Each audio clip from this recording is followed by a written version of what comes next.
有位福音派資深傳道人討論新教同埋天主教嘅分別認為新教徒同埋天主教徒兩者同耶穌嘅關係係唔一樣嘅佢用提醒嗰啲信徒如果同天主教徒結婚呢，就應該先問一下對方同耶穌係乜嘢嘅關係若然唔同呢，你嘅婚姻就一定唔會幸福啦真係冇斷又冇厘頭。人神關係梗係神係造物者人係受造物，人嘅靈魂係來自神吹嘅嗰口氣即係我哋所謂良心啦那係人生命所不能或缺嘅耶穌係道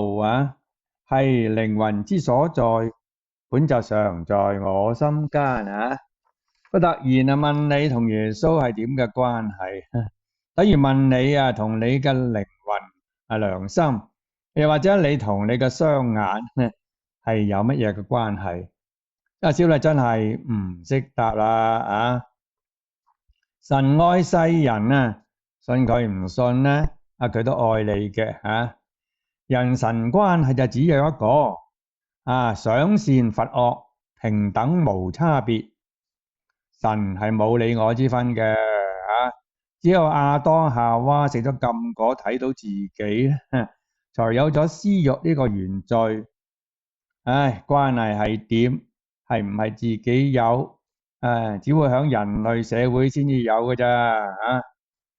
問你同某某乜關係？你估係出嚟搵食咩？